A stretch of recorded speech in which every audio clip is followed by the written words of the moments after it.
ہمارے ایک بزرگ تھے،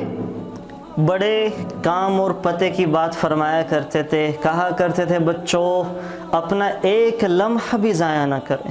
ایک سیکنڈ جو قدرت نے دیا ہے بہت قیمتی ہے، اسے ضائع نہ کریں۔ اور فرمایا کرتے تھے اگر کرنے کے کام نہیں کرو گے تو نہ کرنے کے کام کرنے پڑیں گے، اگر کرنے والے کام زندگی میں نہیں کرو گے تو نہ کرنے کے کام کرنے پڑیں گے۔ تصویر کے دو ہی رخ ہوتے ہیں، اگر اپنا وقت قیمتی چیزوں میں نہیں گزاریں گے بیکار کے کام میں شیطان وقت گزروائے گا۔ وہ مجھے ایک بڑے اچھے اشعار ذہن میں آئے ہیں اور موقع محل کی مناسبت سے بڑے اہم اور بڑے خوبصورت ہیں، میں ذکر کر دیتا ہوں آپ حضرات سے کہ مصروف رہنا اللہ تعالیٰ کی کتنی بڑی نعمت ہے، کاموں کے اندر وقت گزارنا اللہ کا کتنا بڑا احسان ہے۔ کہنے والا کہتا ہے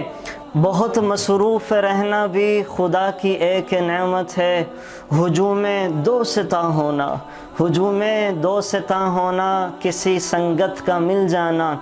کبھی محفل میں ہنس لینا، کبھی خلوت میں رو لینا، کبھی تنہائی ملنے پر خود اپنا جائزہ لینا، کبھی تنہائی ملنے پر خود اپنا جائزہ لینا، کبھی دکھتے کسی دل پر تشفی کا مرہم رکھنا،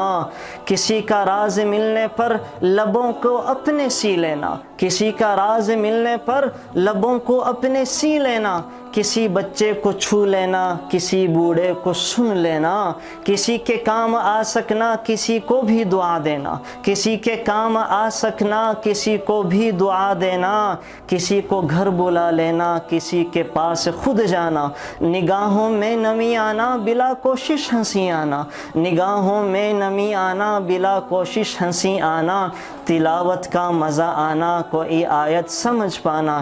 کبھی سجدے میں سو جانا کسی جنت میں کھو جانا، خدا کی ایک نعمت ہے، بہت مصروف رہنا بھی خدا کی ایک نعمت ہے۔